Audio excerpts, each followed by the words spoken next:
मित्रों, जय महामहेश्वर। मित्रों, आज मैं उन गरीब लोगों के लिए एक महा उपाय बताने जा रहा हूं जो घोर गरीबी में अपना जीवन बिता रहे हैं। उनको धन प्राप्ति का कोई साधन नहीं मिल रहा है। कुछ लोग ऐसे भी हैं जो व्यापार तो कर रहे हैं लेकिन उनको कोई फ़ायदा नहीं मिल रहा है। मित्रों, धन, लक्ष्मी, इज्जत, प्रतिष्ठा, संपत्ति आदि चीज़ें प्रारब्ध से मिलती हैं। आपके किए गए पिछले जन्म के कर्म इस जन्म में भाग्य बन जाते हैं और उसी भाग्य में हम अपना थोड़ा सा कर्म जोड़ देते हैं तो सब कुछ मिलने लगता है। आज मैं आपको एक ऐसा उपाय बताने जा रहा हूँ जो उपाय मैंने अपने कई परिचितों द्वारा करवाया है और इस महा उपाय से उन्हें बहुत लाभ मिला है। वे आज अच्छा जीवन व्यतीत कर रहे हैं। लेकिन उपाय बताने के पहले आपसे कहना चाहता हूं कि मेरे चैनल को सब्सक्राइब करके बेल आइकन का बटन दबा दीजिए, जिससे आपको रोज़ मेरा वीडियो देखने को मिलता रहे। मित्रों, जो उपाय मैं आपको बताने जा रहा हूं उसमें किसी देवी देवता की पूजा नहीं करनी है, स्नान ध्यान का कोई नियम नहीं है, ना तो उसमें कुछ ज़्यादा पैसे आपके खर्च होने हैं। केवल आपको ध्यान से मेरे वीडियो को अंत तक देखना है। आप किसी भी दिन एक गरी का गोला खरीद लीजिए। कहीं कहीं गरी के गोले को खोपरा भी कहते हैं, सूखा नारियल भी कहते हैं, नारियल का गोला भी कहते हैं। वो आप एक खरीद लीजिए और 100-150 ग्राम चीनी का बुरादा ले लीजिए और थोड़ा सा पंचमेवा ले लीजिए। पंचमेवा मतलब जिसमें गरी, छुहारा, किशमिश, बादाम या अन्य चीज़ें मिली रहती हैं। जब आप दुकान पे बताएंगे कि पंचमेवा चाहिए तो दुकानदार आपको दे देगा। अब तो पंचमेवा पैकेट में भी आने लगा है। यानी कुल 3 चीज़ की व्यवस्था आपको करनी है: गरी का गोला, चीनी का बुरादा और पंचमेवा।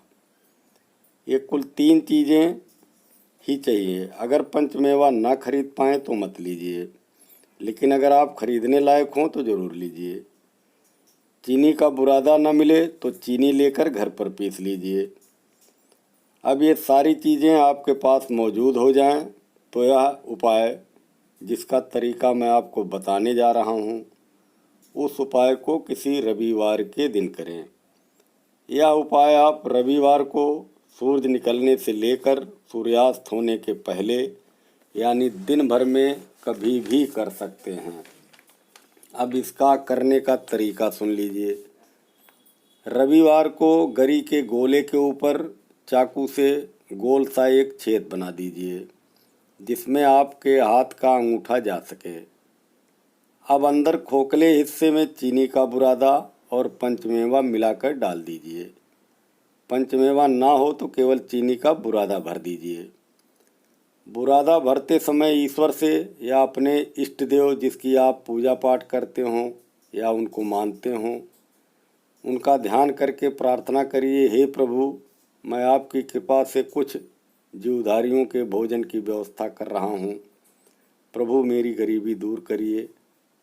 ऐसा आप तब तक बोलते रहिए जब तक पूरा गोला अंदर से भर ना जाए। इस चीज़ को आपको तेज नहीं बोलना, अपने मन मन में ही कहते रहिए और गोले को खूब अंगुली से ठूस ठूस कर भर दीजिए। जब गोला भर जाए तो एक पेपर में लपेट कर, अखबार का जो पेपर होता है, और उसमें थोड़ी सी चीनी अलग से रख लीजिए। अब आप सूर्यास्त के पहले यानी दिन डूबने के पहले किसी बरगद या पीपल वृक्ष के पास चले जाएं। उसके जड़ में खोद कर, यानी जड़ में नहीं, उसके पेड़ में नहीं, ज़मीन में, उसकी जड़ें जहाँ हों, ज़मीन में खोद कर यह गोला उसमें गाड़ दीजिए।